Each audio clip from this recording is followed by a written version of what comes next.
electricity, and in this lecture we are going to discuss about the Ohm's law.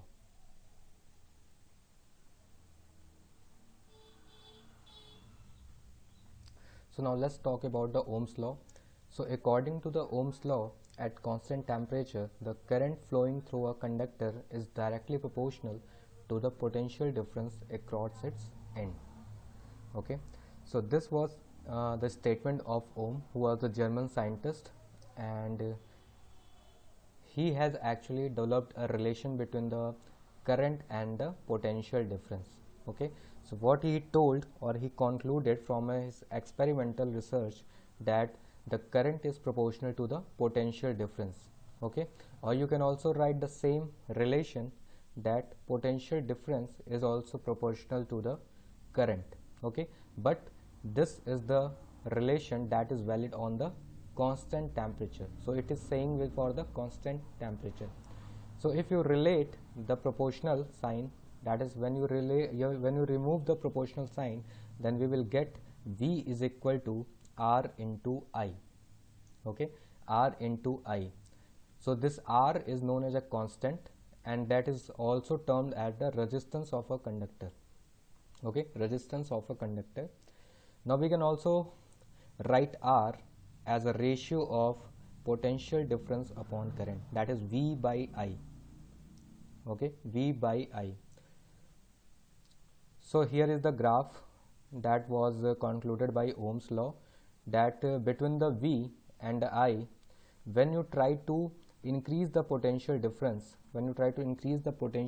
across a conductor, then the current correspondingly increases, and it increases, the relation increases in a straight line, and this straight line makes a triangle. It makes a triangle that is between the V and I, and if we try to calculate the slope, then we will get the same value. Okay, same value, that is V by I is equal to R. So the slope of V and I graph, is giving us to, or leads us to, the resistance of a conductor. Okay, now seeing the above relation, we can further conclude that the current is directly proportional to the potential difference. Okay, so what does it mean? That potential difference, that is the work done on moving a charge. So if we increase the energy to move a charge, so correspondingly our current also increases, that is more and more amount of charge travels or move through a conductor. Okay, similarly we can say the current is inversely proportional to the resistance. Okay, so if we increase the resistance across a conductor, okay, then the current correspondingly will decrease. So now let's talk about the meaning of the resistance of a conductor. Okay, resistance of a conductor. So when the electrons, what we see, the electrons will move from one part of the conductor to the other part. So in the motion, they try to collide with each other. Okay, so they collide with each other in a very random manner, and at a very high speed. Okay, so this is all about the motion of the electron, and due to this collision there is some obstruction or the opposition to the flow of electron, and this is termed as the resistance of a conductor. Okay, so basically in a single line we can explain the property of a conductor due to which it opposes the flow of a current through it is known as resistance. Okay, so it is a property of a conductor that every conductor has a little or a very high amount of resistance. Okay, means it will minimum have a resistance due to the motion of the charges or electrons. Okay, so here we see there is a pipeline. We have used a pipeline example, that let's suppose water is going from this direction to the right direction. Okay, now if the flow of water is very uneven, then you are seeing some random yellow lines here. Okay, so if the water is going in a very random way, then what we see, there is a lot of losses in the flow. Okay, the flow is not uniform towards the right side. Okay, there are so many swirl like motion that you see in a pipeline. Okay, so this you can relate the water flow resistance can be related to the resistance of a conductor. That in similar way we see or we feel the resistance due to the motion of the electron. Okay, so I hope so this water example is very relatable to you and you can actually understand the meaning of the resistance. Now let's talk about the SI unit of the resistance. So SI unit of resistance is called, that is ohms, and it is denoted by the symbol that is known as omega. So this is known as omega and the name of the unit is ohms. Okay, this figure represent the resistance of a conductor. Okay, so the zigzag line actually represents the resistance of a conductor. So here is our first sample problem to understand more about the resistance of a conductor. Okay, so let's see what it is saying. The potential difference between the 2 points of a wire carrying 2 ampere current is 0.1 volt. Okay, now calculate the resistance between the 2 points. So we have a formula, already we have a formula, that is potential difference, that is V upon current I is equal to R. Okay, so now you can put the values, that is 2, that is 0.1 upon 2, 0.1 upon 2, and you can actually calculate the value of the resistance. Okay, so this is for homework. I have already given you the hint. Now you will calculate by yourself. Okay, now let's talk about the sample problem 3. So what it is saying, that electric iron draws a current of 3.4 ampere from a supply of 220 volt supply line. What current will this electric iron draw when connected to 110 volt supply line?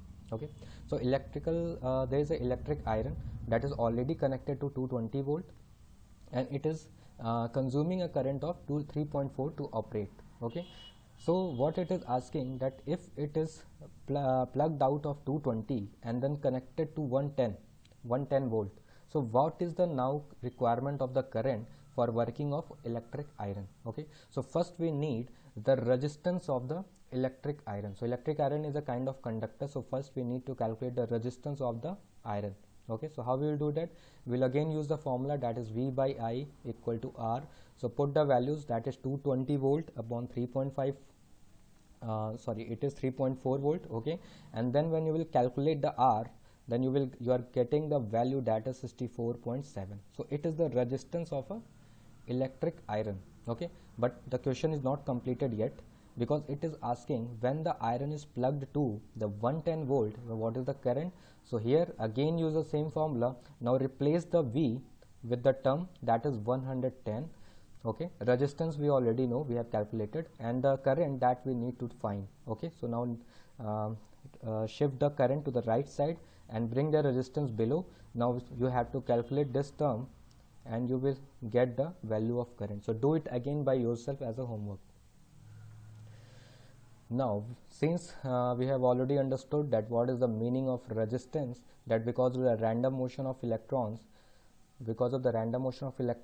okay, so we actually feel some opposition. Okay, a conductor feels opposition in the flow of charge, and that is known as resistance. Now with the definition of resistance, we can now categorize the same different types of material, that is into conductors, that is good conductors, resistors and insulator. So let's see each one by one. So those substances which have a very low electrical resistance are called good conductors. Okay, so of course low resistance means the value of current flow is very high, thus they are called good conductors. So the best example is silver.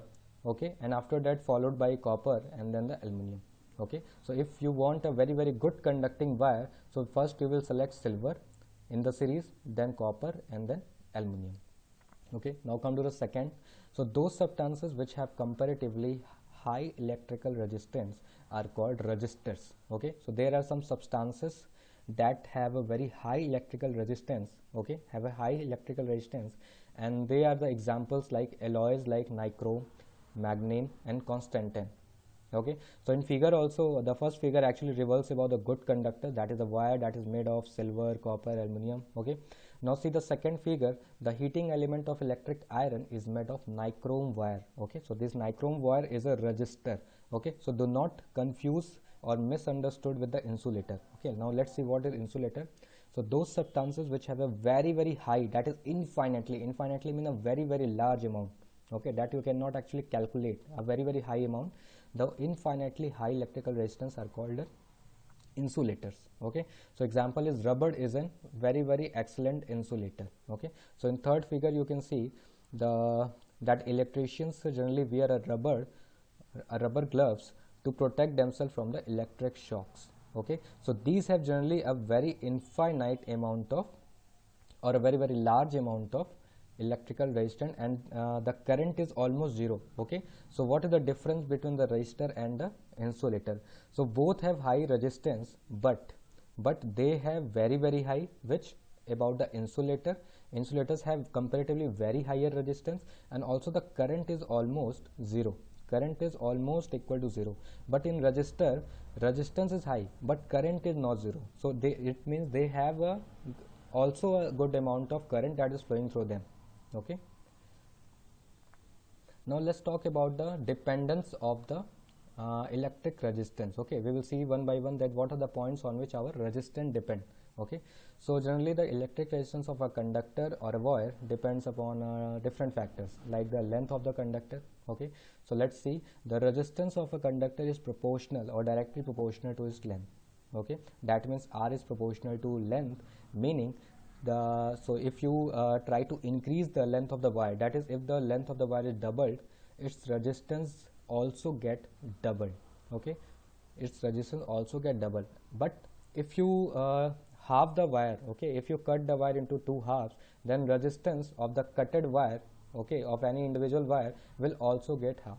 Okay, so in a conclusion we can say a long wire or a long conductor have a more resistance and also a short wire has a less resistance. Okay, now let's talk about the cross section of conductor. So it has been found also experimentally that the resistance of a wire, okay, or a conductor inversely proportional to the area of the crossing. So what does it mean?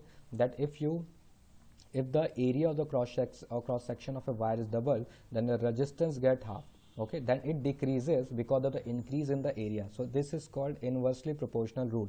Okay, now if you again increase if the area of the cross section half, okay, so if you again decrease the area, that is to half, then automatically because of inversely proportional, the resistance will also get doubled.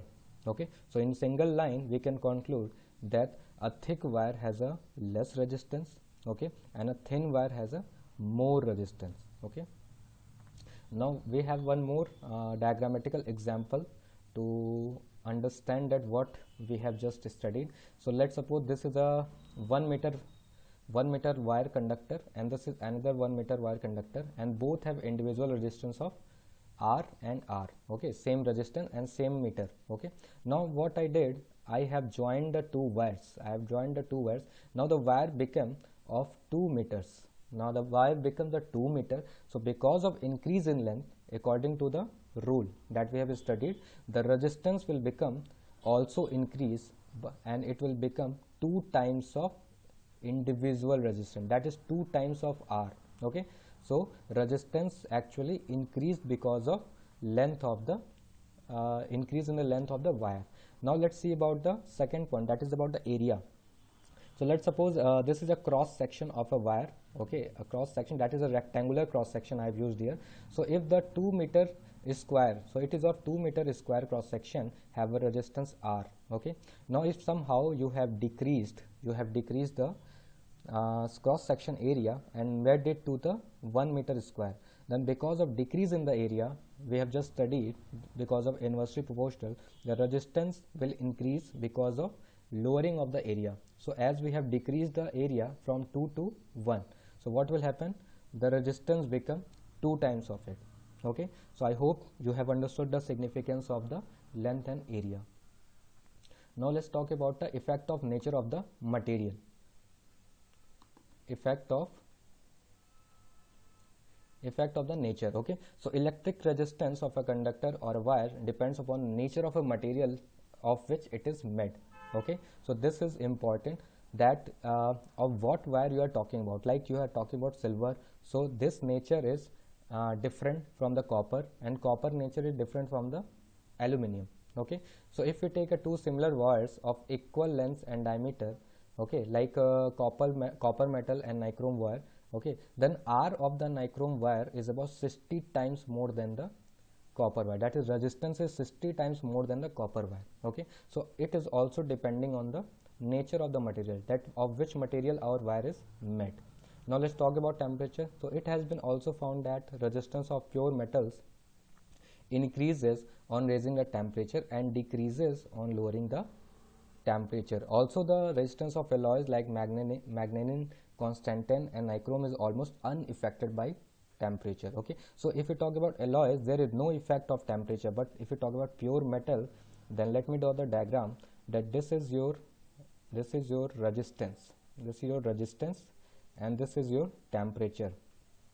So if I increase the temperature, okay, then what happens? The resistance increases proportionally. Okay, this is for the pure metal. Okay, but alloy remain unaffected.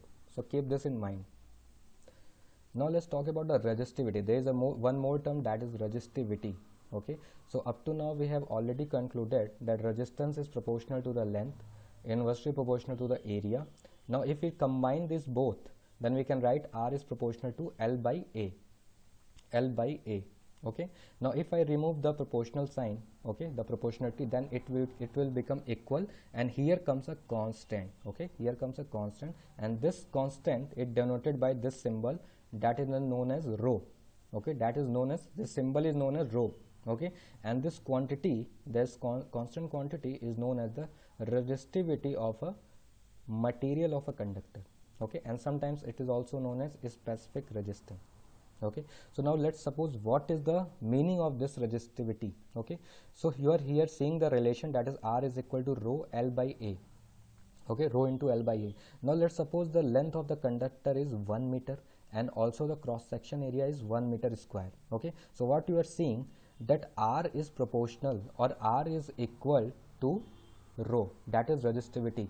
Okay, so here what is written here, the same thing, the resistivity of a substance is numerically equal to the resistance of a rod of that substance which is 1 meter long and 1 square meter in a cross section. Okay, so indirectly you can say that if we have a conductor of 1 meter length and it have a cross section also have 1 meter square, then the resistance that is offered by that conductor, okay, the same resistance that is offered by that conductor defines its resistivity. Okay, defines its resistivity. Now let's talk about the unit of the resistivity. So here the resistivity, that is equal to rho. So we know that what we have done, let me write the formula once again. R is equal to, this is our rho, and here is L upon A. Okay, so let the rho be here and shift the other term, that is A will go this side and L will go this side. Okay, so we will get what we will get? We will get R into A upon L. Okay, so the unit of R is ohms, about area it is meter square, and length is below, that's why its unit is meter. So we can cut 1 meter with the above meter square and we will get the unit, that is ohms meter. Okay, and it is denoted by the symbol, that is ohms meter. Okay, so the SI unit of the resistivity is ohms meter, which is written by the symbol, that is ohms meter. Okay, that is omega meters. Okay, now one thing, note that the resistivity of a substance does not depend on its length or thickness. Okay, that is very important point. Length or thickness, it do not depends, it depends only on the nature of substance and the temperature. Okay, so we can say that every resistivity just of a substance is its characteristic property. Okay, so one wire of silver have its own value of resistivity, means no different material wire like copper and silver cannot have a same value of resistivity. Okay, so this is the meaning of the characteristic property for the resistivity. Okay, so two wires have same resistance. Okay, keep in mind, two wires made of silver and one is of copper have same value, can have same value of resistance, but resistivity only depends on the nature. That means both cannot have a same value of resistivity. Okay, so that is keep in mind. Okay, and it's also not depend on the length and thickness. Why? Because just I have explained you that resistivity is what, when length is equal to 1 meter and area is equal to 1 meter square. So for the dimension, it do not depends on any dimension, it only depends upon the nature of a substance and the temperature. So you can see some here silver, copper, okay, and the specific resistance of both these quantities. So what you see, the silver have a particular resistivity, copper have also some resistivity that is increasing, then aluminum again the value is going on increasing. Okay, so as we move below, that is from silver to the iron, the resistivity increasing. Okay, so the material that have a minimum resistivity is the best conductor. Okay, is the best conductor, and going below, the conductivity actually decreases. Okay, now here is one more thing that we need to mention. Okay, so this is the electric iron and it is made of a resistance wire that is known as nichrome. Okay, so let's read out this. The heating elements or the heating coils of electrical heating appliances such as electric iron and toaster etc made of the alloy rather than pure metal. Okay, so the wire that is used in the that is the heating element of a heater. As you have used heater or electric iron, then it is made up of the alloy, not the pure metal. Okay, why? Let's see the reason. The resistivity of alloy is much higher as compared to pure metal, and also it does not go oxidation or burning even at the higher temperature. Okay, so at higher temperature, even if you are using it at higher temperature, it will not go burn and the wire will still be working at the higher temperature. Okay, so that's why nichrome alloy, constantan and manganese, that we have earlier also named it, so they are used for making the heating elements of the electrical appliances. So what we see that resistance is even decreasing the current.